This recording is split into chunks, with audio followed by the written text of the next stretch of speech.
Bom dia para quem é de bom dia, boa noite para quem é da boa noite, 93 para quem é de 93, paz profunda para quem é de paz profunda. Hoje a gente vai conversar sobre o primeiro sermão do Buda. Eu peguei esse livro, a gente comprou, chegou em casa ontem e a Pri já devorou metade do livro. Eu não consegui ler quase nada porque ela não deixa eu ler. Porque isso aqui tem um monte de coisa legal. A gente vai falar um pouquinho sobre a parte feminina do budismo, também sobre o sermão. E a convidada de hoje é uma das pessoas mais legais de todas as pessoas que a gente vê aqui no programa. Você já veio, foi no simpósio. Hoje vai ser maravilhoso. Então, senta aí que a gente vai ter uma tarde ou noite maravilhosa do Boteco dos Illuminatis pelo Projeto Mayhem, Rodrigo Lutarque. Olha, conheci a monja no simpósio, ela é iluminada. E aqui antes dessa gravação a gente estava batendo um papo tão fantástico e essa live promete elevar nossos espíritos à iluminação. Diretamente do Japão, Robson Belli.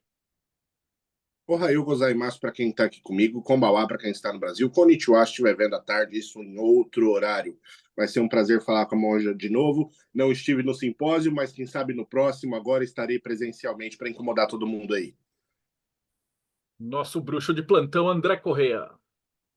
Saudações, seres humanos. Foi um prazer enorme tomar café com a monja no simpósio e eu nunca imaginei que eu ia estar num boteco com uma monja budista aqui na. É só aqui que a gente consegue. Nosso amigo da magia do caos, Fausto Ramo, Caosofia, salve. Salve! Eu conheci a Monja Nirvana também no Simpósio Sofia, almocei com ela, troquei muita ideia, descobri que ela não paga de iluminada, ela é uma pessoa terrena como a gente, mas ela tem conhecimentos que a gente também quer explorar.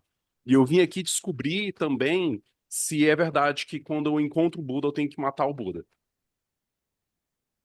E diretamente do Pedra de Afiar, Paulo Jacobina.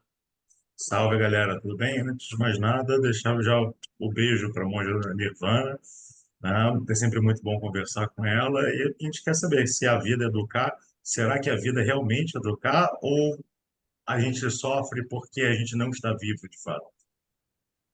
E antes de eu chamar a monja, eu queria pedir uma coisa para você que está escutando. O pessoal lá da parte do marketing me falou que tem um monte de gente assistindo, comentando que ainda não está seguindo o canal. Então, antes de começar, antes de seguir, já pausa, aperta o sininho, segue o canal, porque isso faz toda a diferença para o YouTube reconhecer a gente. Faz um comentário, dá um oi para a gente, que isso ajuda pra caramba, porque a gente fica aqui uma hora e meia conversando.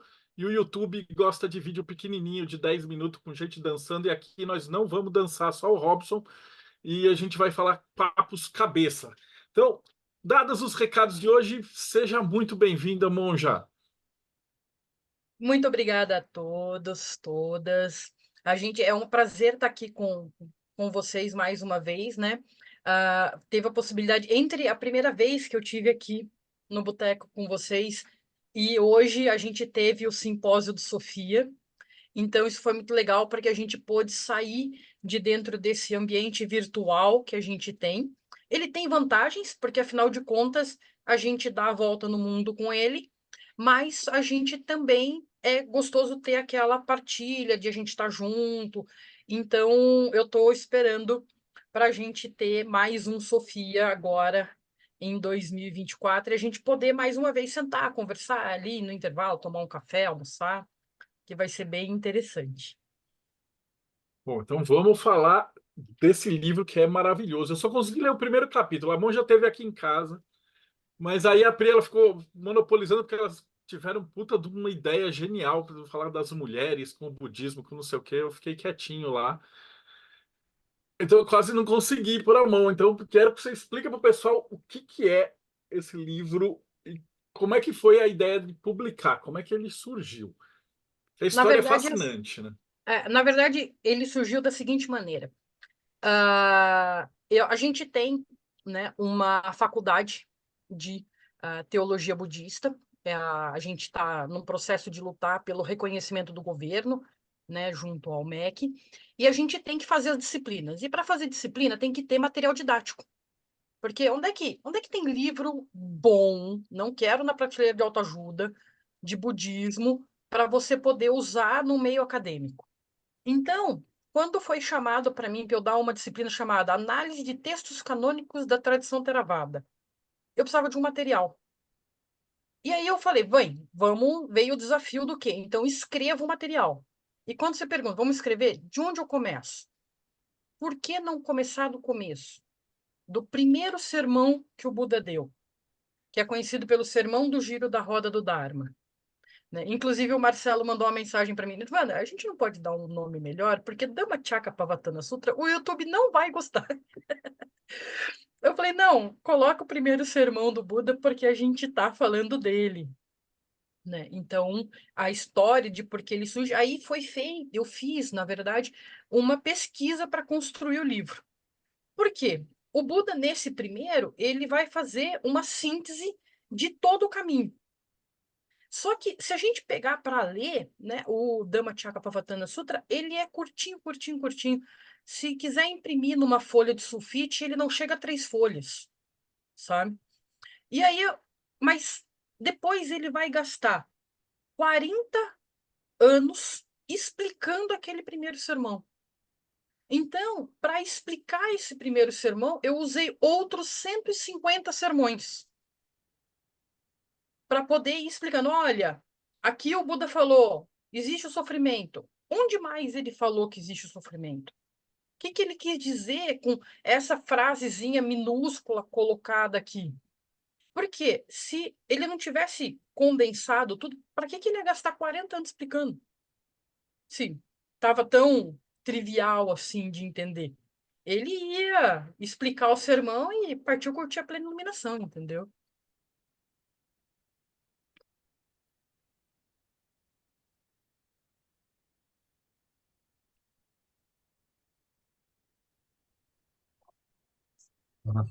Estava mutado. Aproveitando já a questão do sermão, você pode dar um contexto geral, apesar dele ser pequenininho, né? Ele vai falar do sofrimento, vai falar do desejo, né? E depois ele vai apresentar para a gente o caminho óptimo. Você pode dar um panorama geral para a gente, um pouquinho melhor, só para contextualizar o público todo? Deixa eu interromper um pouquinho mais. Acho que para o pessoal que acabou de chegar, a gente tem muito macumbeiro, Rosa Cruz, maçona. Então, acho que o ideal seria explicar assim, quem é o Buda. Tipo, existe um Buda, são vários Budas, tem encarnações de Buda. Coloca um contexto mais ou menos para o cara que acabou de chegar do podcast, falar assim, pá, os sermões do Buda, mas afinal de contas, de que Buda a gente está falando? Quem que é o Buda? Vamos lá. Não é o gordinho que a mãe bota um monte de moeda embaixo, viradinho para a porta. Tá? Não é esse. Esqueçam esse.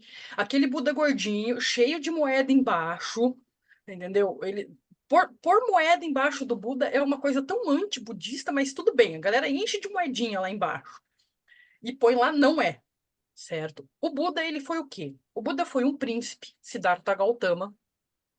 Ele viveu mais ou menos há uns 2.500 anos atrás, então 500 anos antes da era cristã, da era comum. E ele resolveu que ele percebeu que, com o nascimento do filho dele, ele percebeu que ele tinha um grande problema nas mãos: o nascimento, o envelhecimento, o adoecimento e a morte. E que todo ser, tudo que o cercava, estava sujeito a passar por esses sofrimentos de uma maneira sem fim. Por quê? Ele vem da tradição bramânica e você morreu, você renasce. Então, você vai de novo para esse ciclo, de novo para esse ciclo, de novo para esse ciclo. Às vezes dá uma melhorada, você vai parar no céu, às vezes dá uma piorada, você vai parar em reinos miseráveis, mas e volta sempre nisso. E ele fala, eu vou buscar uma solução, e ele sai, cai fora, vai para a floresta. Na floresta, ele pratica o ascetismo. Então, as pessoas que erroneamente falam, o Buda não teve um professor. Na verdade, o Buda teve 2 professores, Salara Kalamara e o Dharaka Kamaputra, que ensinaram para ele as técnicas de meditação, que depois ele vai fazer uma modificação e desenvolver o budismo, mas não é 100% da cabeça dele, vamos dizer assim. Ele tem essa bagagem cultural, né, que ele aprendeu. Ele pratica ascetismo por 7 anos e quando um tocador de cítara passa num barquinho, cítara parece um violão, ele escuta uma instrução, né, para o aluno. Falei, olha, se você apertar a corda demais ali da cítara, ela estoura e não produz som. Só que se você deixar ela muito frouxa, ela também não produz som. E o Buda, então, tem uma epifania. Ele fala, peraí, eu estava lá no palácio, com a corda super frouxa. Eu não estava produzindo nada para alcançar o caminho que eu queria. Agora, eu estou apertando essa corda, eu vou morrer e não vai ter alcançado também. Ele para com aquele movimento de ascetismo que ele estava, tem um processo de recuperação, né? Tem um Buda, que a gente é o Bodhisattva, na verdade, né? Ele é o ser que vai se tornar um Buda. Ele é retratado todo cadavérico, bem magrinho, com as costelas aparecendo. Ele está neste momento anterior a ter esse insight.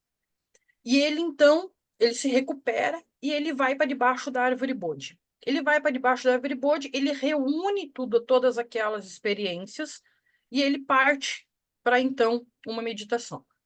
Nessa meditação, primeiro de tudo, ela não é rapidinha, no sentido, sentou, fez e passou, sabe? Não, ele leva dias nessa meditação e ele alcança, então, o completo despertar, a iluminação, né? Tudo isso. Ele vem e faz o quê? Aí ele vai sistematizar o ensino dele e vai partir para ensinar. Quando ele vai partir para ensinar, ele encontra 5 colegas do ascetismo e ele vai falar essa descoberta, que é o primeiro sermão do Buda. Então, esse sermão é o que vai ser tratado no livro. O que tem nesse sermão? Esse sermão ele tem uma estrutura, né? O Buda ele primeiro apresenta as 4 nobres verdades, que existe um sofrimento, que esse sofrimento ele tem uma origem, que ele vai cessar, uma vez que ele tem uma origem, e depois ele vai falar do caminho para a cessação do sofrimento. A próxima etapa no Sutra é detalhar esse caminho, que é o nobre caminho óctuplo, né? Então, a gente vai por esse desenvolvimento caminhando. O sofrimento, tem sofrimento que é muito óbvio, muito tranquilo. Por exemplo, se qualquer um tiver tido uma dor de dente, sabe o que é sofrimento, porque aquela dor dentro da cabeça, ela é insuportável. Mas angústia, desespero, lamentação, certo? As aflições que a gente tem, preocupações, estresse, são sofrimentos também, que às vezes são negligenciados como sofrimento. Então, a gente vai vir, o Buda vai vir nesse trabalho, tanto dos sofrimentos físicos, quanto dos sofrimentos mentais, né? E aí, ele vai falar, na verdade, ele cita o que são sofrimentos ali no primeiro sermão, mas ele não vai explicar com detalhes. Como eu falei, esse sermão ele é curtinho, curtinho, curtinho, não chega a 3 páginas se a gente for imprimir numa folha de sulfite, sabe? Então, aí a gente vai ter o quê? Que estudar, se debruçar sobre esse assunto para a gente poder justamente o quê? Conversar, aí entender o que o Buda quis dizer com aquele sermão, né? Então, esse é um ponto importante. O livro ele tem um recorte, tá? Porque a gente fala de budismo no Brasil, é muito comum, o budismo, o budismo, o budismo. Só que a maneira mais correta era a gente pôr um pluralzinho ali. Seriam budismos.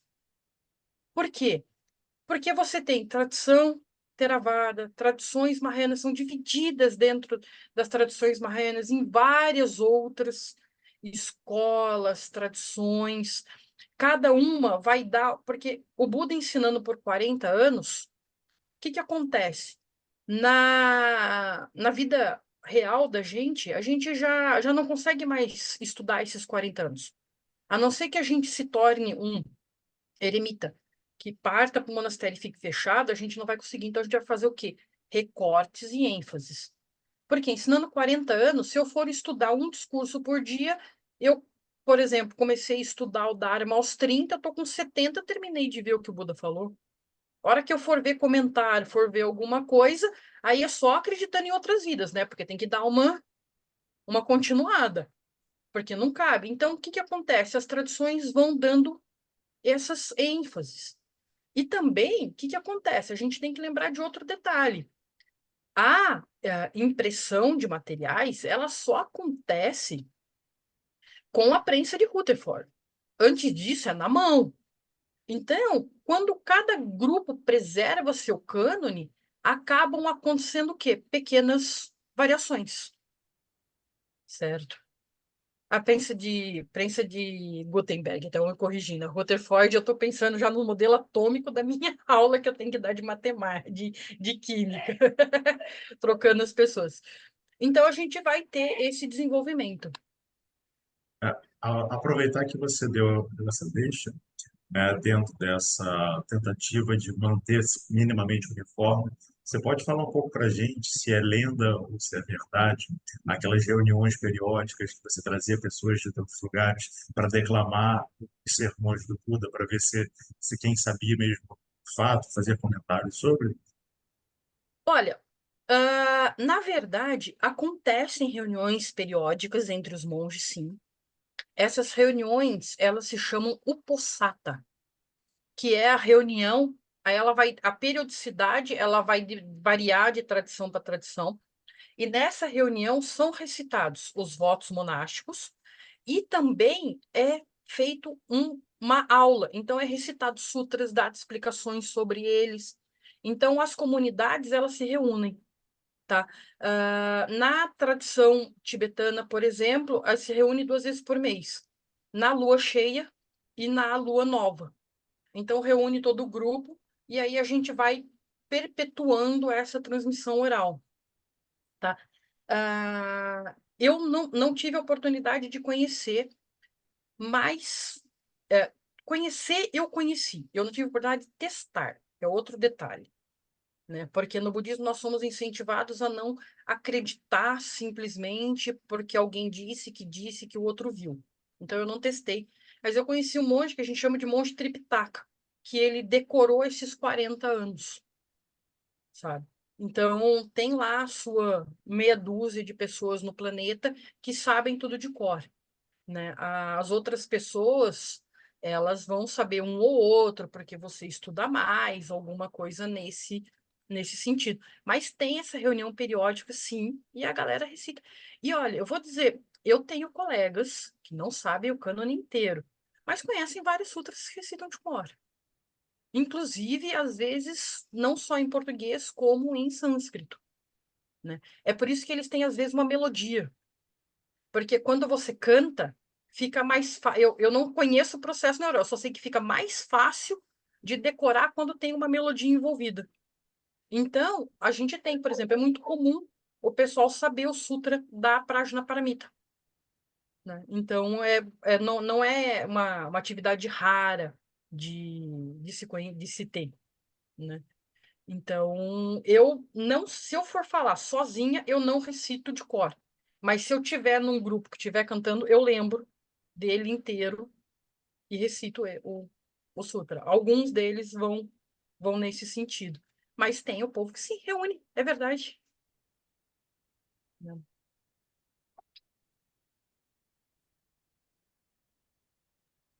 Mera curiosidade. Qual é o tamanho em folhas desse cânone budista? Olha, eu vou dizer uma coisa para você. Em folhas, eu não sei, eu sei ele em quilos. Olha que curiosidade. Porque quando a associação que eu faço parte, ela comprou um cânone completo, né, da tradição tibetana, a gente teve que pagar a aduana para isso chegar e veio de caminhão. E a aduana foi de 700 quilos. Então, a Bíblia, põe uma aspa ali, budista, ela pesa 700 quilos. Então, pensa agora quantas folhas cabem em 700 quilos. Então, o número de folhas eu não faço a menor, nem para chutar. mas o 700 quilos peso, é muito. Ó. Eu vou dar uma dica para vocês. O livro de Cabala tem 2,7 kg, mais ou menos. Aí quem for bom de matemática aí pode fazer uma equivalência. a gente vai ter 200 livros juntinhos. Então, a gente tem esse material, ele em tibetano, ele pesou 700 quilos, né? Então, é grande. Em japonês, a gente também tem, em chinês. Essa cópia, a gente recebeu uma doação da USP, porque não tinha quem fosse capaz de ler aquele material na USP, mas nós temos pessoas capazes de ler no nossa associação. Eles deram para a gente o conjunto e ele ocupa uma estante completinha. E você sabe, né? Palavra em chinês, você junta 2 iconogramas, já dá frase quase. Então, pensa que você tem que descompactar aquele conhecimento. É muito, muito, muito material. Pode falar, Paulo. Aproveitando a ideia de descompactar conhecimento, vamos começar a abrir um pouco esse sermão, esse conhecimento que você traz para a gente, porque muita gente vai falar, ao estudar o budismo, que a questão do sofrimento, né, que é o grande mal que acaba acontecendo na humanidade, como tudo, ele decorre do apego, decorre do desejo, né? Você pode explicar para a gente como é que funciona essa questão, do ponto de vista da sua linhagem, né? Aproveitando que o André, como psicólogo, talvez tenha o interesse em receber algumas dicas para atender os pacientes dele também. Olha, na verdade, vamos lá, né? A gente tem que tirar um mito. Ah, o budismo é contra o apego. É porque a galera gosta de pular a palavra, porque é apego fixado, tá? Nem todo apego ele te conduz a um sofrimento, né? Dependendo do apego, ele vai te libertar. Por exemplo, né? Eu tenho uma garrafinha de água. Se eu não tiver esse desejo por me manter hidratado, com a temperatura de aquecimento global que a gente está vivendo, daqui a pouco eu estou passando mal, sabe? Então, não é dessa maneira qualquer. Mas isso não quer dizer que o apego também seja de todo inocente na questão, né? Os sofrimentos, eles derivam, sim, né? Mas não todos do apego, porque nós temos 3 raízes para o sofrimento: o apego, o ódio e a ignorância distorsiva, tá? Porque é importante que tenha a palavra que complementa, porque a gente fala assim, a ignorância é a raiz de todo problema.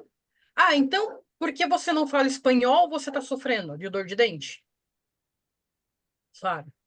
Não é essa ignorância que a gente está se referindo, né? Então, a gente tem que ir desenvolvendo com esse cuidado, né? Essas raízes. O apego, sim, é um problema, né? No nosso tempo, eu vou dizer, eu acho que o ódio, ele está muito em foco no momento com as guerras que a gente está vivendo, né?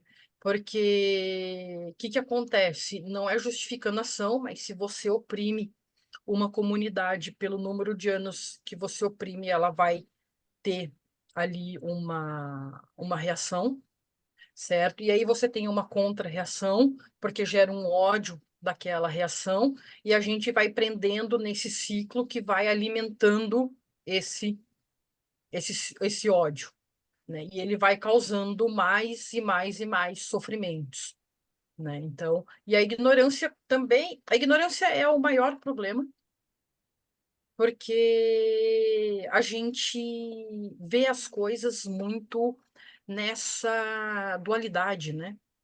A gente vê tudo classificando bom, ruim, bem, mal, né? E na verdade, o problema é que falar de além dessa linguagem e avançar, né, para o famoso, todo mundo quer falar do vazio budista, né? A galera adora falar do vazio budista, sabe?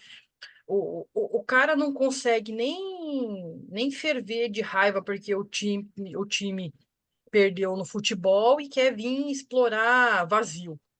E aí a gente vai ter o quê? Vazio é um problema, né? Porque a linguagem é condicionada. Então, como é que o peixe dentro da água fala do céu? Se o que ele conhece é aquele ambiente de água. Então, são questões complicadas nesse sentido.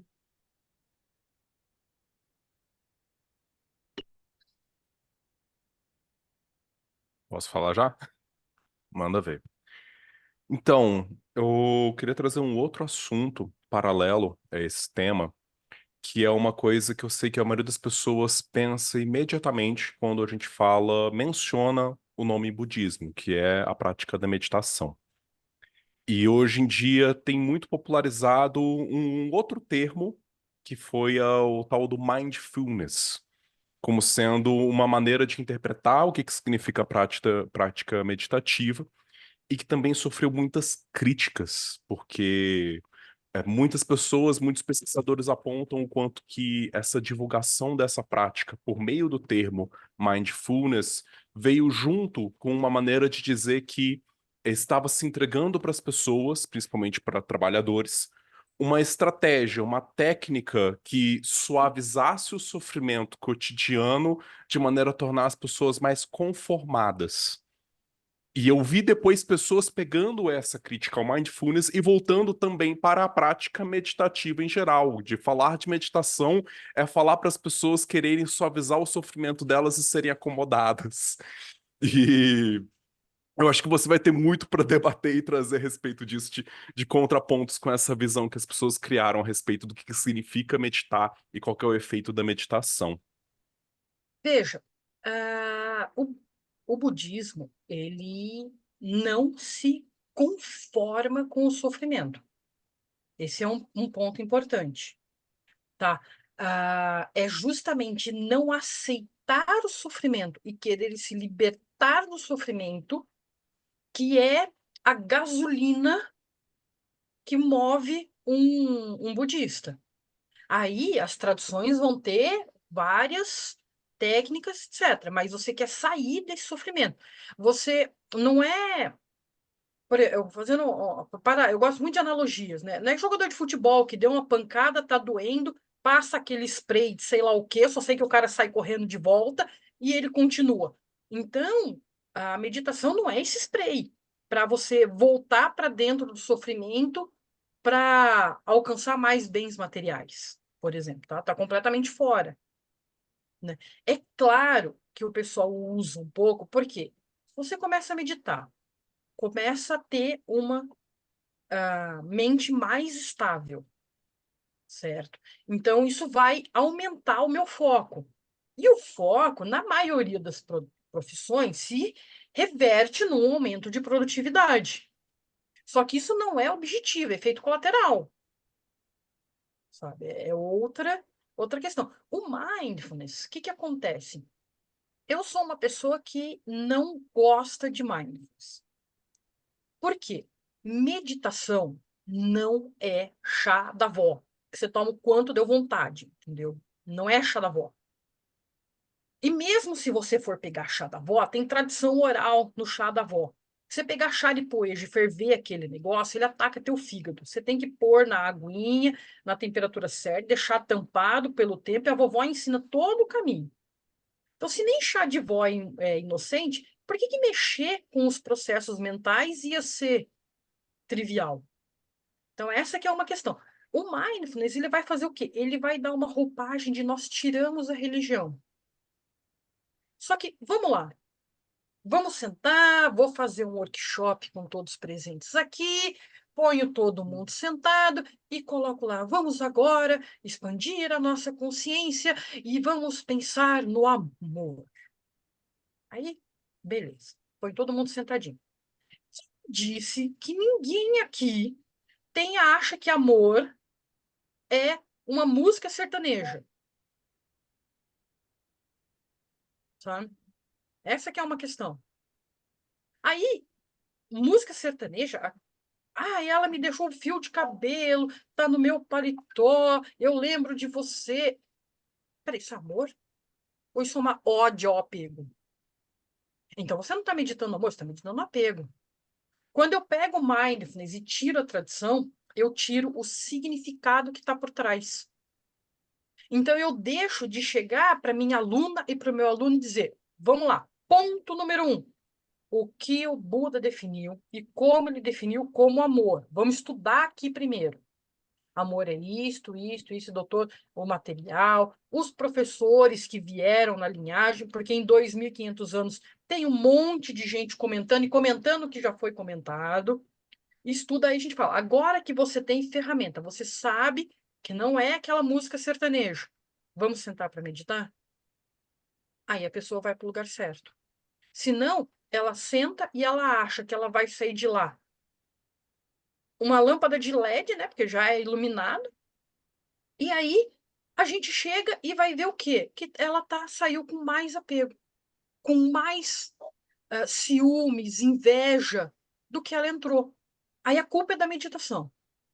Não é a culpa que pegaram a tradição, jogaram no lixo e falaram, agora fica só com a técnica. Tá? Essa que é a questão. Então, eu sou uma pessoa que defende a meditação dentro da tradição, porque... E outra coisa que acontece, mexer com a mente dá coisa errada. Às vezes, você acha que está indo por um caminho e não está. E se você não tem... Porque, por exemplo, né, hoje todo mundo dirige com um GPS, né? Então, você sabe que você perdeu uma entrada, ele coloca lá, recalculando rota. Quem recalcula sua rota é a tradição. Porque ela vê, opa, peraí, você passou do ponto. O que a tradição me diz que é o ponto, o que a tradição me diz que passou do ponto, e o que a tradição me diz como eu volto para onde eu estava, como eu corrijo essa rota. No mindfulness, é o chá da avó. Pode tomar, pode fazer, que não tem problema nenhum. Né? E para a grande maioria das pessoas não vai ter. Vamos falar a verdade. O problema é que elas não vão alcançar níveis de concentração que elas vão fazer alguma abobrinha realmente grande. Sabe? Mas e o que você vai fazer se você tiver um aluno que ele é bom? Ele tem essa tendência e ele avança. Como que sem esse background de estudo? Como é que fica? Essa sua história me lembrou um paralelo com a meditação cabalística de uma pessoa que começou a meditar, ouviu falar de eu sou o que sou, né? E aí começou a dizer, isso é um poderoso mantra de autoaceitação, e você precisa fazer isso para aceitar do jeito que você é e continuar nesse sentido. Né? Mas, fechado esse parênteses, a cara do Fausto tá do Robson também, mas eu já vi gente fazendo isso. Voltando um pouco à questão do apego, aí trazendo mais para uma linguagem um pouco mais contemporânea, como é que você vê essa dinâmica, é, tra trabalhando um pouco aquilo que o Bauman vai chamar de modernidade líquida, né? Dessa falta suposta falta de relações entre as pessoas, né? Onde todo mundo meio que abre mão de tudo, né? Das outras relações, abre mão das questões. E como é que você vê isso dentro do budismo e como uma relação que gera fruto do sofrimento? Porque eu percebo pessoas que vivem em situações líquidas, segundo Bauman, e que sofrem muito mais do que pessoas que vivem relações não tão líquidas assim. Na verdade, o que eu acabei aprendendo e percebendo é que as pessoas é um plural complicado. Por quê? Algumas pessoas possuem uma tendência monogâmica. É da tendência daquela pessoa. Eu não quero colocar um certo ou errado, se algo superior ou não disse. Não. É da tendência daquela pessoa se relacionar com uma única pessoa. Se ela se envolve num relacionamento que seja fluido, ela vai ter sofrimento. Por quê? Porque ela tem aquela tendência de ser uma pessoa monogâmica. Só que existem pessoas que a nossa sociedade não gosta muito de conversar, que não possuem essa tendência, certo? Elas têm uma tendência poligâmica. Se você amarra a pessoa num relacionamento monogâmico, você causa um sofrimento para ela, certo? Por quê? Porque ela não possui aquela tendência. Essa que é uma questão. Onde está o problema? O grande problema é quando o monogâmico se casa com o poligâmico. Porque quando você junta dois monogâmicos, tem uma harmonia. Quando você junta dois poligâmicos, tem uma harmonia. Mas quando os opostos só se atraem na física, tá? Para ter harmonia só na física. Na vida real, são similares que têm que se atrair, certo? Então, atrai ali a pessoa oposta, aí o que acontece? Ou um fica preso, ou um fica provocando sofrimento na outra pessoa. Tá certo, tá errado. Na verdade, o errado é provocar o sofrimento no outro. Se as duas pessoas têm uma tendência poligâmica, se elas, vamos falar um português bem claro, se protegem, porque também você não vai trazer nenhum tipo de doença para casa, vamos colocar assim. Qual o problema? E qual o problema de ser monogâmico e levar essa relação com uma única pessoa ali para frente? Então, é uma questão da tendência que aquele indivíduo único possui, certo? E a gente precisa aprender a respeitar essas tendências, tá? Bom, já deixa eu te perguntar um negócio. Você falou das 4 nobres verdades, e o pessoal me perguntou aqui no chat para você falar um pouquinho do nobre caminho óctuplo. Que O seria nobre um caminho pouquinho de cada um, o Vamos lá. pessoal. O nobre caminho óctuplo é uma questão interessante, porque, primeiro, ele não é uma corrente com elos subsequentes. Didaticamente, a gente explica ele com elos subsequentes, tá? Então, a gente começa com o entendimento correto, a gente termina com a meditação, mas isso é um caráter pedagógico do caminho óctuplo. Tá. O que a gente tem, na verdade? As coisas se desenvolvendo como uma corda. A corda ela é composta por muitos fios que se entrelaçam para dar aquela força que ela possui.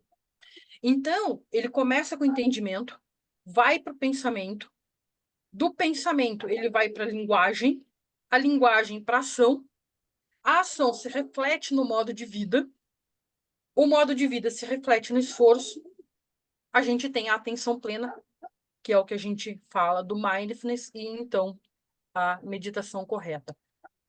Por que didaticamente começa pelo entendimento? Vamos colocar dessa maneira. A grande questão que está envolvida é o seguinte: se eu não souber para onde eu vou, que é o entendimento, para onde eu estou caminhando, certo? Como eu sei que as minhas ações estão indo naquele caminho? Então, dentro do entendimento correto, a gente vai ter o quê? O estudo do karma e seus efeitos, certo? A consequência das ações, né, colocado. A gente tem, no caso, as Dasa Kusala Karmapata, né, as 10 ações não virtuosas. Então, a gente vai tendo todos esses pontos sendo colocados dentro do caminho. Depois a gente vai ter o quê? Um pensamento correto, certo? Porque eu já sei para onde eu quero ir. Então, como que eu vou trabalhar nisso? Tá? Linguagem, ele não se limita a falar. O pensar é uma linguagem. Então, porque o que eu vou fazer fora, ele começa em algum momento. Se eu peguei a minha garrafa de água para tomar uma água, é porque eu pensei, eu preciso tomar uma água. Então, eu tenho toda uma série de pensamentos, às vezes não tão como linhas de programação, né? De estique o braço, faça o Czinho com a mão, pegue a garrafinha, nada nesse sentido. Mas a gente tem todo aquele pensamento acontecendo, né? Então a gente vai caminhando para o nobre caminho dessa maneira. E você vai caminhando em termos de treinamento, que você vai. Como se caminha no treinamento? Você estuda sobre ele. Aí você vai começar a colocar ele em prática. Mas, por exemplo, daria para eu entender realmente sobre a consequência das ações sem eu meditar sobre as consequências das ações?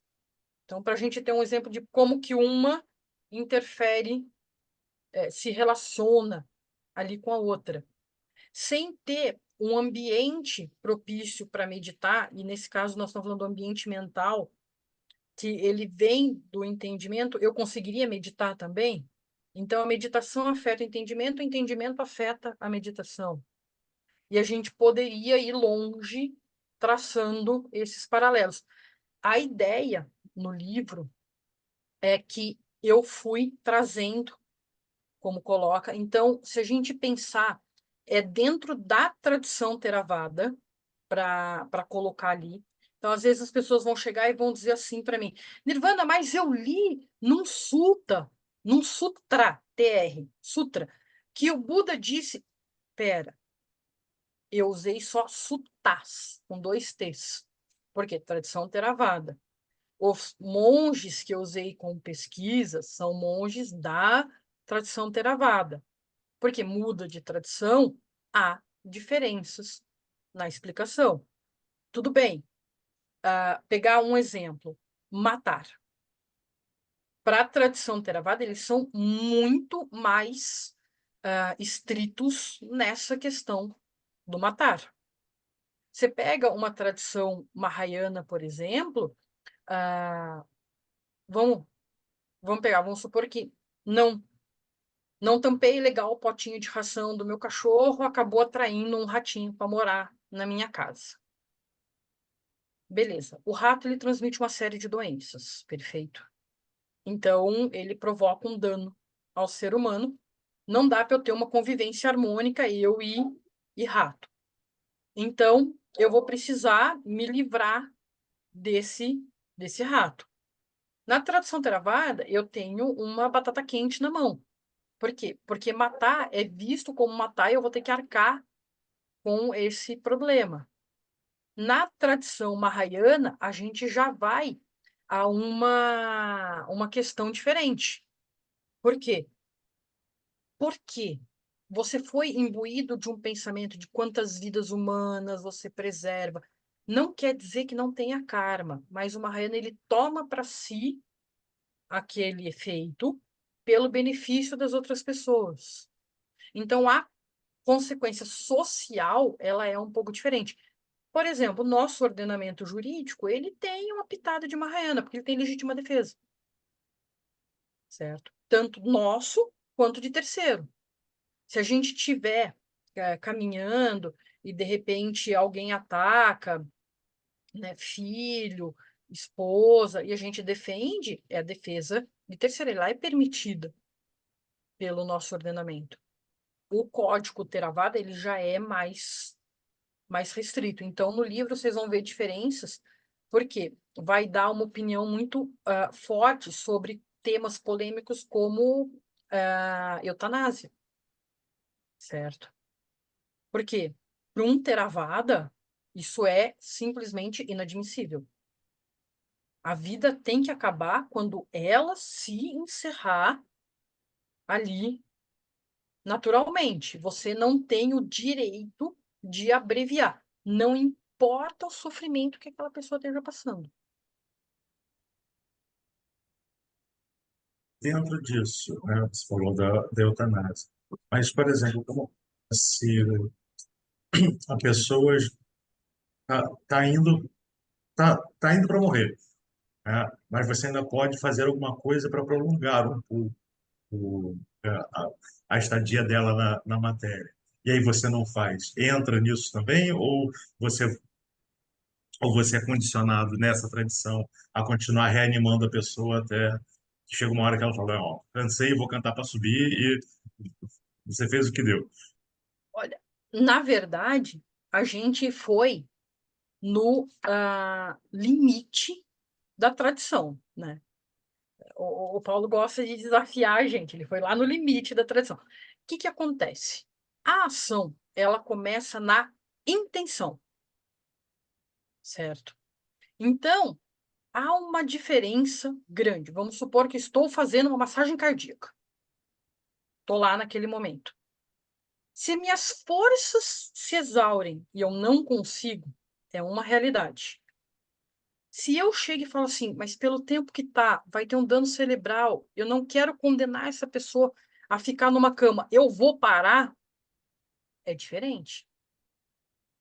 Porque no segundo exemplo, você tem aquela consciência de que você está interrompendo algo que você poderia estar fazendo e provocando aquela morte, certo? Então, eu coloco muito essa questão de qual tradição a gente está, porque ela dá diferença nas traduções. Tá? Isso é uma coisa importante a ser colocado. Então, a tradição Theravada ela é muito radical nesse sentido, ela não vai aceitar, certo? Por exemplo, a gente tem, vamos ficar na legislação brasileira, eu tenho direito a provocar um aborto se eu tenho uma malformação tal naquele feto que ele provoca um risco de vida para a mãe. Um Mahayana, ele não olha sobre a lente de eu estou matando aquele feto, ele olha sobre estou salvando a vida da mãe. O Theravada, ele olha pelo lado da morte. Mas se a gente pegar para pensar, a situação é a mesma ali. Mas ele olha pelo lado da morte. Mas e se a mãe morrer? Eu vou usar uma expressão que eu não gosto, mas é o karma dela. Você podia ter feito alguma coisa? Aí a gente entrou em outra discussão. Mantendo essa ideia, né, do que o Paulo puxou, da ideia da continuidade da dor, do sacrifício, da eutanásia e do suicídio, ah, eu vejo o suicídio como o sintoma mais grave de uma depressão, né? Como a dor mais absoluta de uma depressão. Eu lembro de uma professora falando que a pessoa comete o suicídio quando a dor da vida é muito superior à dor da morte, né? E é levado em consideração o adoecimento do corpo através da depressão e também o suicídio como parte desse processo de adoecimento, porque quando uma pessoa ela desenvolve um câncer, ela morre através do câncer. Mesmo se esse câncer for causado por, sei lá, por um alcoolismo, pelo cigarro, qualquer coisa, né, por uma conduta errada de vida, ou simplesmente aconteceu. A depressão é uma coisa que, inclusive, a gente não tem controle, né? Não é uma coisa que eu causo em mim que me gera depressão. É uma química bagunçada do cérebro que me joga para baixo. Lógico que tem comportamentos que podem me ajudar a sair disso, mas a gente não tem controle. O suicídio, nesse caso, ele tem um atenuante de alguma forma por estar adoecido ou simplesmente o fato de interromper a vida já é uma coisa é, condenável? Na verdade, vamos a um ponto. Não tem uma deidade que me deu a vida, então não tem uma deidade que me cobre a vida, então eu não tenho que dar satisfação dela, tá? Então ninguém vai me mandar para um renascimento miserável se eu me matar. Ah, mas Nirvana, eu li num texto que se você cometer suicídio, você vai para um renascimento miserável. Mas a explicação é outra, não é por uma condenação. O que acontece? A tradição me diz que o estado mental da pessoa no momento da morte é um fator muito importante para determinar o próximo renascimento. Eu pergunto, como cometer suicídio e manter uma paz mental? Então, a pessoa vai acabar tendo um renascimento desafortunado, porque ela vai morrer nesse estado mental problemático. Tá? Essa que é a questão envolvida. Então, o suicídio ele é um dos grandes problemas que a gente tem, porque todo mundo fica se culpando e com dó, dizendo que eu podia ter feito. Mas quando a pessoa precisava de apoio, ela muitas vezes encontrou uma ausência. Eu não estou dizendo que a palavra de qualquer um tira a pessoa do suicídio. É para isso que nós temos profissionais que estudam e trabalham, sabe? Então, o que acontece? As pessoas, às vezes, precisam de uma ajuda medicamentosa para sair daquele momento. Tem muitas razões que a gente ainda está entendendo na nossa sociedade que causam a depressão. Vão desde problemas na própria constituição e química, certo? Então, por exemplo, né, uma coisa que eu não escondo de ninguém, eu tenho transtorno bipolar. Então, a minha vida é passar por momentos de depressão e momentos de euforia. Hoje eu tomo um estabilizador, então, em vez de eu sair da Fossa das Malvinas e escalar o Everest, já fica uma coisa mais suave. Mas eu poderia dizer, eu sou uma monja budista, você tem um preceito não ingerir intoxicantes, você toma estabilizador de humor. Tomo. Por quê? As aflições são potencializadas naquele momento de depressão. E o que acontece? Eu tenho no meu histórico para arcar 2 tentativas de suicídio. Certo? E aí eu vou ficar sem para até um dia eu consiga? Então é isso que eu quero. Então a gente tem que tomar cuidado, porque o amigo que é amigo não é só aquele que escuta, mas é aquele que ajuda você e fala assim: olha, conheço um bom psicólogo, vou te encaminhar, eu te levo lá. Você está sem energia para ir? Eu estou passando aí na sua casa, eu pego você e te levo para lá, para a pessoa receber o tratamento adequado. E se a pessoa se matar, essa é a questão. Então, não é um crime contra a vida, porque o suicídio, ele é a maior expressão do sofrimento. Eu acho que o que você disse, né, é muito claro. Quando a dor da vida está maior, né, do que a dor da morte, a pessoa escolhe, certo? Então, a gente tem muito nesse sentido para colocar.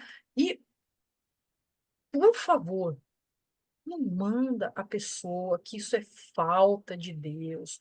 Você devia recitar um mantra, vai acender um incenso, faz o ritual. Ajuda ela a ter ajuda, certo? É claro que no meu processo de treinamento, de estabilização, essas práticas, né, ritualísticas, me ajudaram, mas elas sozinhas, não. A gente precisa contar com essas diversas formas de apoio, sabe? Então, tem uma coisa muito grande de alguns religiosos, eu me incluo nessa turma de religiosos, que esconde esses problemas para dizer que a meditação soluciona tudo, sabe? Ah, não, resolve, só você começar a meditar que vai dar tudo certo. Vai ajudar. Se meditação não ajudasse, não era terapia complementar do SUS, sabe? Mas ela não está sozinha, é terapia complementar.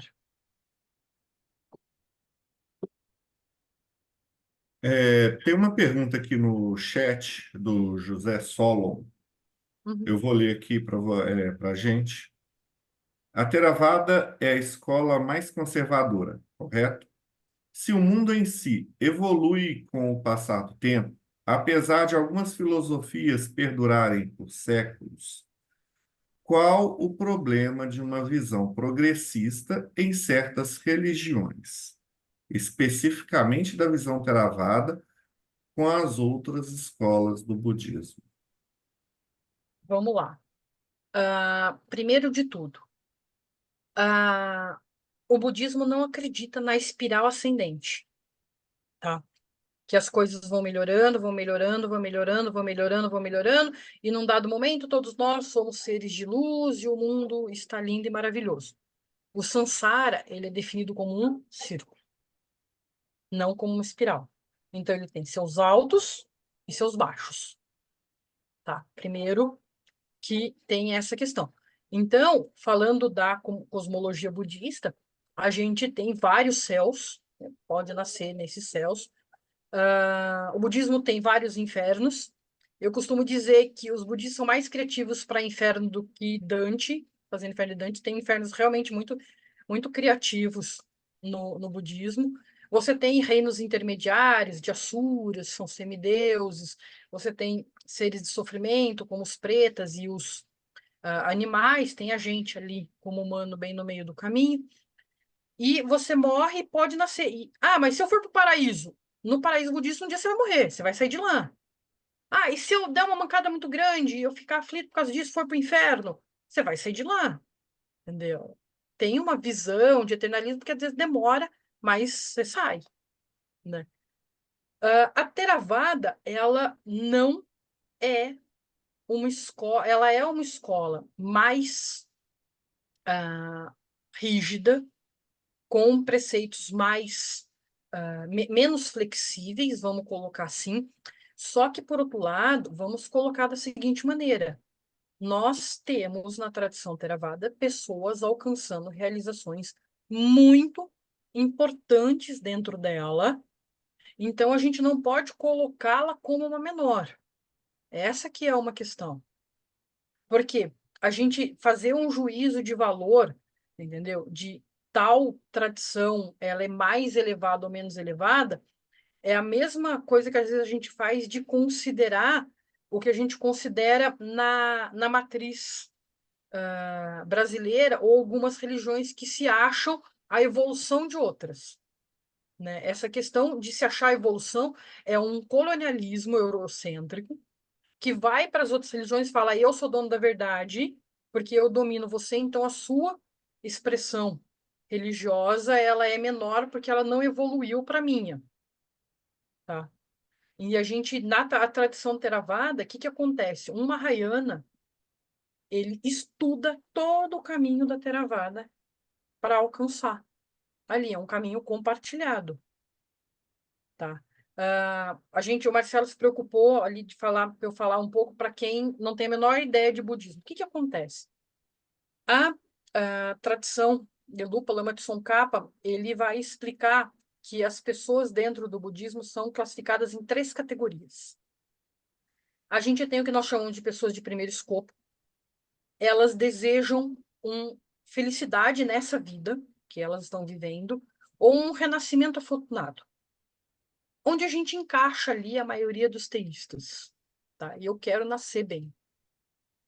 No segundo escopo, eu tenho as pessoas que percebem o samsara, esse ciclo de nascimento e morte, e falam: eu quero escapar disso e eu quero atingir o nirvana.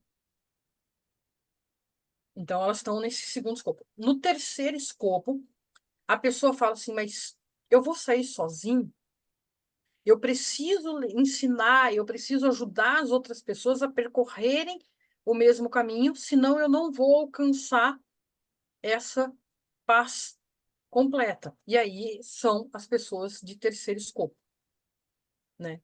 Então, quando a gente faz essas classificações, é muito comum que os Mahayanas classifiquem os Theravadas como do segundo escopo num nível menor, porque é 1, 2, 3, como se fosse uma evolução. Mas, se nós fizermos uma análise rigorosa da tradição, não tem nada errado a pessoa querer a libertação.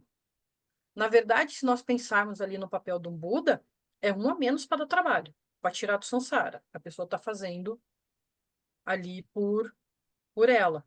Então, a tradição Theravada, ela tem essa característica mais rígida, né, de treinar como se sua cabeça estivesse pegando fogo, porque você quer se libertar, você quer sair, e aí você tem essa rigidez no interpretação dos preceitos. Por quê? Pensa da seguinte maneira, eu vou voltar no meu exemplo do rato. Eu matei o rato? Eu matei o rato. Foi um ato de matar? Pensa no karma. Eu tinha intenção de matar? Eu tinha intenção de matar. Eu planejei matar o rato? Eu planejei matar o rato. Eu tomei ações para matar o rato? Eu tomei ações para matar. Eu fiquei feliz porque ele morreu? Vamos ser sinceros? Fiquei feliz que ele morreu. O ciclo está completinho. Certo? Eu matei o ratinho. Quer dizer que não tem consequências essa ação? Ela tem consequências, essa ação. Essa que é uma questão. Só que eu, como uma Mahayana, tomo as dores dessa consequência porque eu penso nos outros. Então, a iluminação dentro do Mahayana ela é um pouco mais lenta porque você está ajudando as outras pessoas. Às vezes é mais fácil sozinho. Quem é professor, quem ensina, sabe que às vezes é mais fácil você ir lá e fazer do que ensinar a outra pessoa a fazer. De fato, eu que sou professor sei bem também dessa realidade.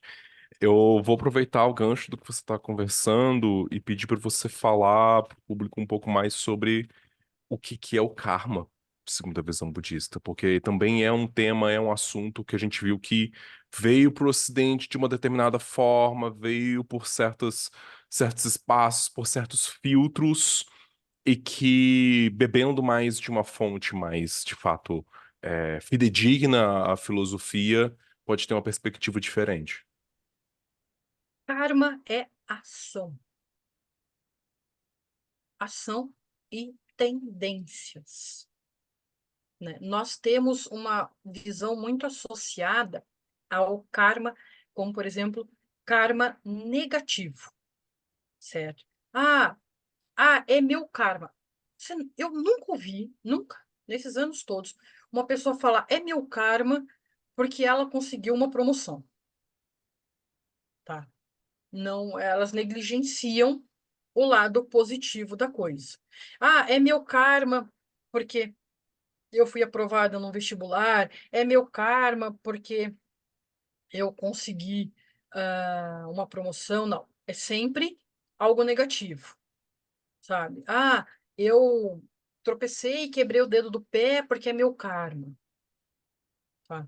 O erro padrão também é ficar pensando numa. A gente pensa no karma, a gente cresce pensando um pouco nele, porque a gente aprende na física ação e reação, né? Vem a bolinha branca, ela bate na bolinha vermelha, a bolinha vermelha sai andando. Karma não é ação e reação. São muito. Ela é ação e reação, mas não é essa newtoniana. São vários fatores que se unem para dar aquele efeito. E às vezes você quebrou o dedo do pé por desatenção e não por vidas passadas. Vamos colocar dessa maneira. Como uma tendência, a gente tem algumas coisas a analisar. Por exemplo, vamos supor que eu tenho uma tendência a mentir, contar mentiras por aí. Eu vou me cercar naturalmente de pessoas que também mentem, certo? Porque as pessoas que não mentem, elas começam a se sentir desconfortáveis na minha presença. Veja, não é nada cósmico, certo? Por quê? Porque eu vou ser uma pessoa não confiável. Então, aquela pessoa que tem uma conduta confiável não quer andar junto. Só que quem melhor para esconder a mentira de um mentiroso do que outro mentiroso? Então, essas pessoas com essa mesma tendência vão se atrair, certo? Eu tenho por exemplo, violência. Claro, todo mundo está sujeito a ter problemas de violência, principalmente nas cidades grandes. Mas se eu frequento locais inadequados, agora, o que são locais inadequados? Por exemplo, se eu uso maconha ou algo do tipo, aí eu vou lá comprar esse material.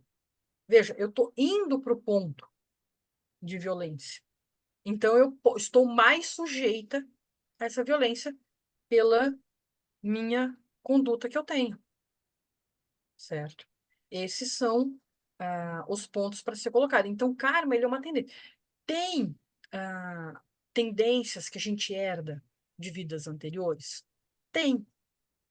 Mas não é porque eu dei um pão para o mendigo que na próxima vida eu nasço filha do Bill Gates, sabe? Não é dessa maneira. Aquele dar um pão para a pessoa em necessidade vai me gerar uma tendência mental de altruísmo. E as atitudes altruístas irão amadurecer junto com um monte de outras em questões positivas. Porque as pessoas altruístas também tendem a se reunir. Então, eu sou beneficiada e beneficio pelas atitudes altruístas das outras pessoas. Então, não é assim, eu já ouvi, quando eu vou a São Paulo dirigindo, eu gosto de me inteirar na loucura humana, sabe?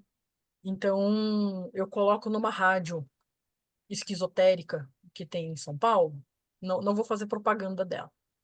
E aí eu fico ouvindo as loucuras do povo. E aí uma pessoa vem e fala assim: eu queria um conselho porque o meu marido morreu. É seu karma. Não, não, não, não. Vamos devagar com a coisa, entendeu? Karma é uma tendência. Aquela pessoa morreu porque, sim, tem um karma para morrer. Ela tem um tempo de vida que vai se esgotar. Ele pode ser abreviado ou dilatado, certo? Dependendo das condutas da pessoa, porque, afinal de contas, se eu resolver toda sexta-feira fazer racha, eu vou abreviar, porque uma hora eu vou bater o carro. E se eu levo uma alimentação adequada, eu tenho uma tendência, uma possibilidade de ampliar, mas ele vai se esgotar e a gente tem essa possibilidade. Mas é o seu karma ficar viúva, entendeu? É colocar um, o karma védico que a gente tem, né? De volta para dentro. Porque os Vedas colocam como um destino, uma coisa já escrita que a gente coloca, sabe? Então, eu vim destinada a casar com tal pessoa, viver com ela, e aí a pessoa não tem um livre-arbítrio, então ela não pode escolher me trair ou não me trair, nada disso, vem tudo já pré-programado. A gente, na verdade, está assistindo um filme, né? Porque as coisas já estão definidas ali. Então, o karma não é esse filme, né? Ele é mais voltado a uma tendência. Na verdade, para avançar mais ainda no karma, a gente vai ver o sol amanhecer. Então, Posso só concluir um adendo, uma pergunta? O que você me falou agora dessa resposta do karma eu adorei e me levou a pensar uma coisa que eu acho que é importante trazer para as pessoas, que é o quanto que tem coisas que as pessoas passam por consequências que não necessariamente são uma tendência da própria conduta e da própria atitude, mas que talvez tenha muito mais a ver com uma espécie de karma coletivo, um karma social. Pessoas que sofrem violências das quais elas não têm culpa de outra pessoa ver ela como um objeto possível para aquela violência. E que muitas vezes não tem a ver necessariamente com a tendência individual daquela pessoa de passar por aquela situação, mas talvez de uma coisa que a gente cria coletivamente e que produz e reproduz essas dinâmicas de sofrimento e de violência. Isso faz sentido? a gente tem um karma ambiental, tá? Então, por exemplo, né, nós aqui nessa reunião, né, estamos experienciando todos um karma ambiental de um aquecimento global, certo? Por quê? Nossa sociedade, ao longo do tempo, não preservou o meio ambiente como ela deveria, não olhou para os sinais como ela deveria, e agora a gente está experienciando isso, né? A gente tem um karma para experienciar essa questão? A gente tem um karma coletivo. Por quê? Dentro da cosmologia budista, eu tenho muitos mundos. Então, se eu realmente não tiver nada para estar nesse mundo, eu não estaria aqui, certo?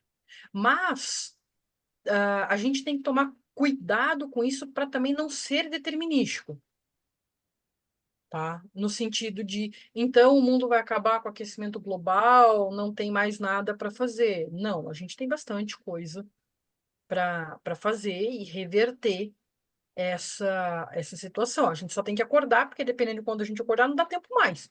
Mas a gente tem essa característica. Porque esse karma imutável é o que faz, não sei se vocês já foram à Índia, mas a Índia que a gente vê, né, nos filmes, nas novelas, ela é uma Índia que ela vai do joelho para cima, né? Por que que eu digo do joelho para cima? Porque ela não mostra sujeira que é do joelho para baixo, né? Eles encaram que a pessoa está naquela situação de miséria porque é o karma dela. Então, eles não põem para uma pessoa pobre tratamento de água e esgoto, porque é o karma dela viver naquela situação. Se ela tivesse um bom karma, ela nasceria como numa família que estaria morando num condomínio fechado, não naquela situação de periferia. Dentro do budismo são sofrimentos, são tendências, você pode experienciar situações ruins por muitos fatores. O karma, ele é mais parecido com o efeito de uma teia de aranha, tá? Por quê? Na física newtoniana, você bate uma bolinha na outra, ela passa. Na teia de aranha, você puxa a pontinha, ela puxa um pouco mais aqui, um pouco menos ali, um tantão na de cá, a de cá tá mais frouxa, não aconteceu nada. Então, ela vai tendo esse multifatorial. Por isso que é dito que karma é assunto para os Budas. Porque é muito complicado, Fausto, eu chegar e dizer, Fausto, esse é seu karma, sabe? Porque eu consigo ver todos os plugs da teia daquele minuto que está acontecendo com você. Um Buda, ele teria essa clareza. Mas uma pessoa comum, como eu, por exemplo, impossível, sabe? A gente vai te chamar um dia só para falar de karma. O Rodrigo estava perguntando, ele está jogando dinheiro na tela do computador e não está acontecendo nada. Então, como é que a gente faz para comprar o seu livro? Na verdade, ele está disponível no site da Associação Buda, tá? A Associação Buda se escreve de um jeito bem tranquilo, buda.org.br. Cuidado que não é .com, a gente tem mania de completar com .com.br.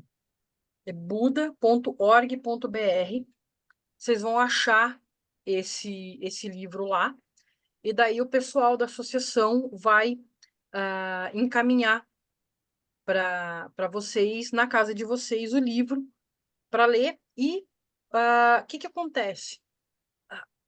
Nós temos na associação a graduação, então o detalhamento ali do livro pode acontecer na graduação, mas se surgir alguma dúvida pontual, alguma coisa nesse sentido, o que acontece? Eu deixo minhas redes sociais abertas, não é aquela que você só entra se você eu tiver permitido, ela fica aberta. Então, é só procurar, tá? Curiosidade do mundo. Meu nome é Nirvana mesmo, tá? Então, se procurar Nirvana França, você me acha, tá? Então, inclusive, acha meu currículo Lattes, tá? Só não seja legal de escrever só Nirvana, porque tem 17, tá? Eu não sou única aqui no Brasil, só para constar, porque eu já tive preguiça de me procurar e descobrir isso. Então, você tem que colocar o França ali, e você vai encontrar esse material, né, para ler, e pode vir e tirar dúvida, o que que você quis dizer em tal parte, porque o livro foi, antes de tudo, um aprendizado pessoal, né?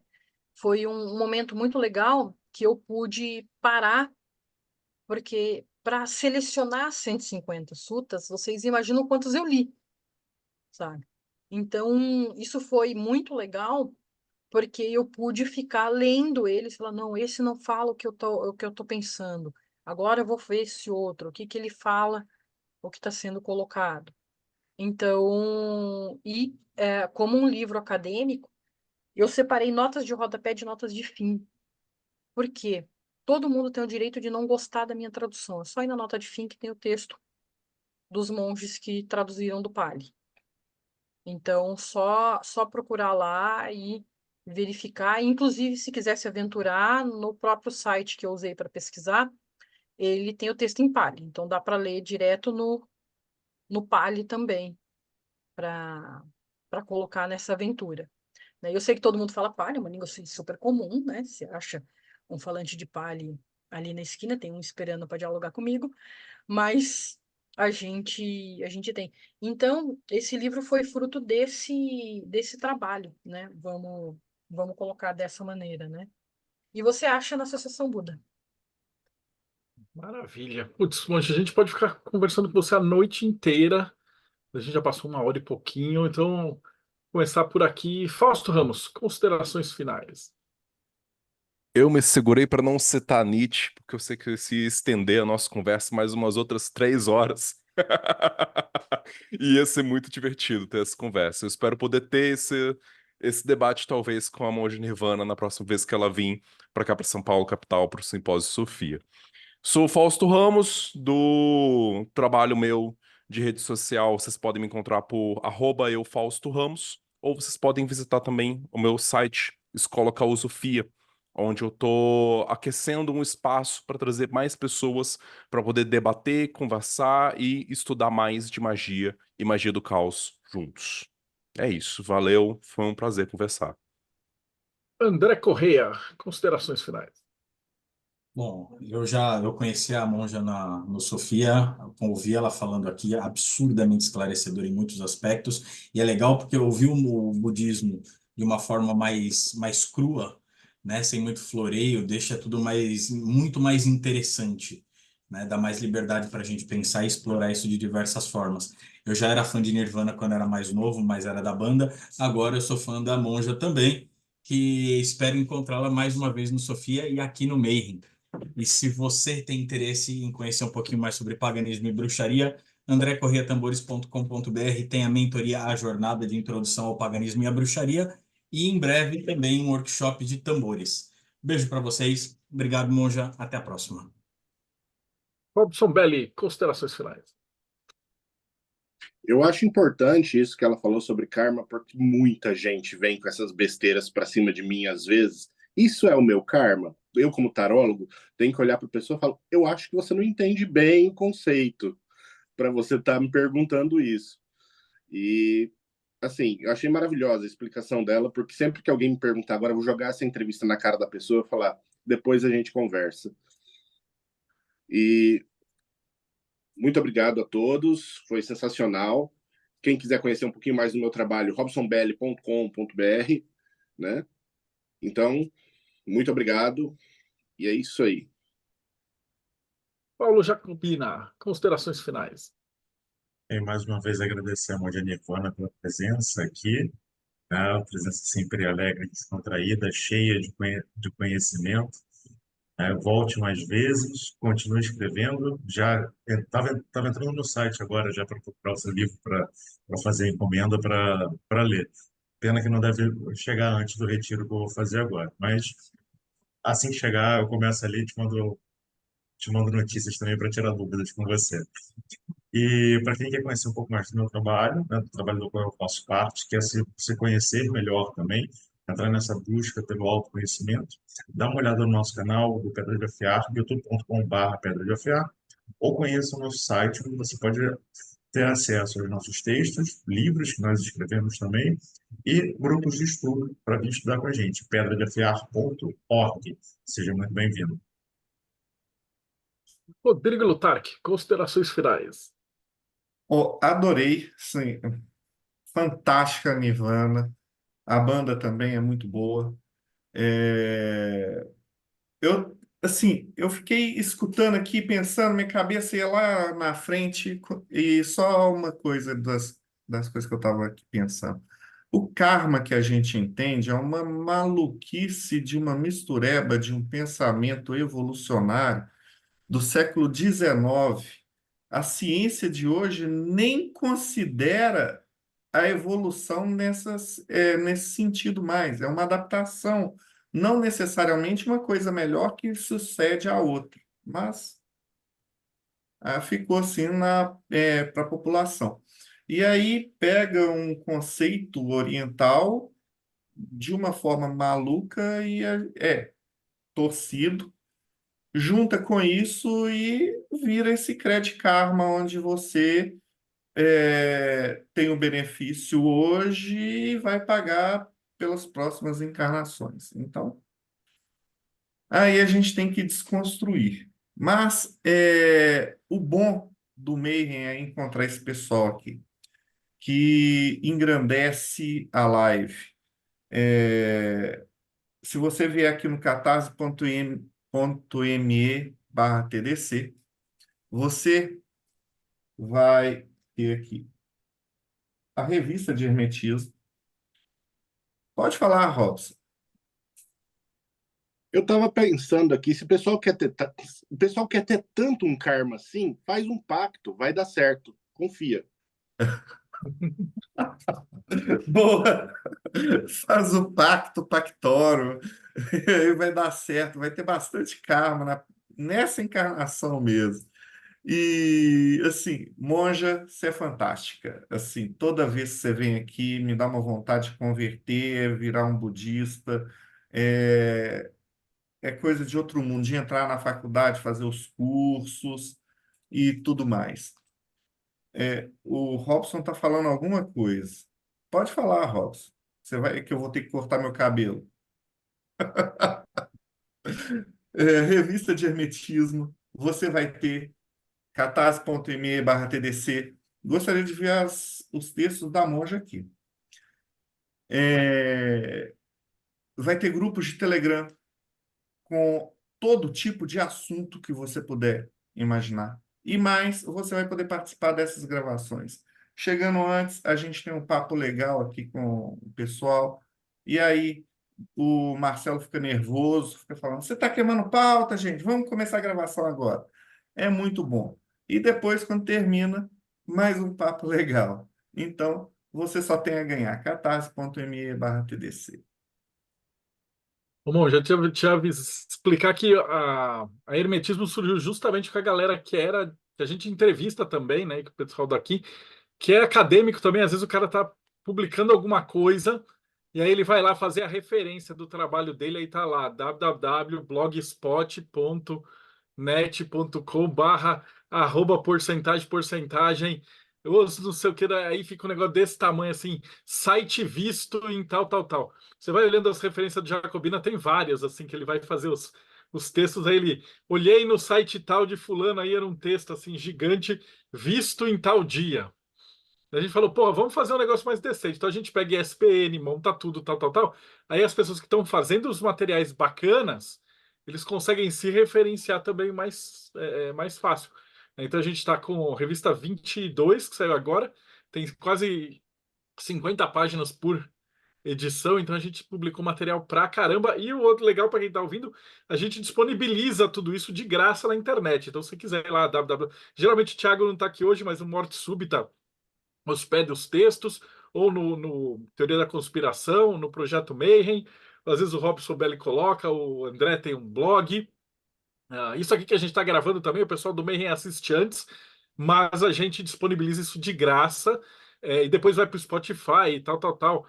Essa edição e tal, tudo isso quem paga é a galera do próprio Mayhem, né? Então a galera, eles apoiam o projeto, pagam para ter a revista física, né? Como um meme, que sempre vai o agradecimento, assim, as pessoas que ajudaram naquele trimestre e tal. Então seu nome fica marcado na história do ocultismo. Além de você poder proporcionar tudo isso de estudo, esse material absurdo, essa entrevista 490 e tralalá, né? Se parar aí 1h30 por entrevista, a gente está com muito material e a gente faz uma curadoria gigante. Então, o cara tá buscando alguma coisa, a gente vai pro pessoal sério, tenta achar os melhores que a gente pode encontrar. O time aqui, né? Você vê só o Fausto, o André, o Robson, se eles ficassem falando do currículo deles, ia dar meia hora cada um. Porque cada uma da galera que está entrevistando já é expert de uma área, porque o Mayhem é isso, né? A gente tem gente de tudo que é lugar e vai ajudar você a achar a sua verdadeira vontade, né? Monja Nirvana, considerações finais. Olha, a principal consideração é um agradecimento desse momento, né? Porque às vezes faltam canais para a gente chegar no público em geral. Vamos colocar dessa maneira, né? Tem muito site aí falando de budismo, mas falando umas groselhas fortes, então a gente precisa de um material de qualidade e com pessoas para poder debater, questionar, levantar ali perguntas, né? Então eu agradeço estar aqui com vocês, né? Espero estar no Simpósio de Sofia. Eu sei que é o único feriado do ano, praticamente, mas a gente vai até São Paulo, estaremos todos juntos, juntas ali para fazer, né? Teremos, provavelmente, vamos ver se a gente já conclui mais livros e material, especificamente da parte das mulheres, né? Por que que eu escrevi esse livro? Mulheres não costumam escrever sobre doutrina, e eu queria quebrar o paradigma, tá? Então, essa que é uma questão para ser colocada a respeito da motivação, né? Não é que eu me acho a pessoa mais capaz, mas eu acho uma pessoa que teve coragem de tentar, né? E então pode ter edições melhores, críticas ou alguma coisa, a gente sempre está ali, mas é a coragem de tentar e se esforçar ali para fazer. Então eu agradeço muito, né, a presença de vocês e essa oportunidade. Então, até mais. Joia. É você que ficou com a gente até aqui.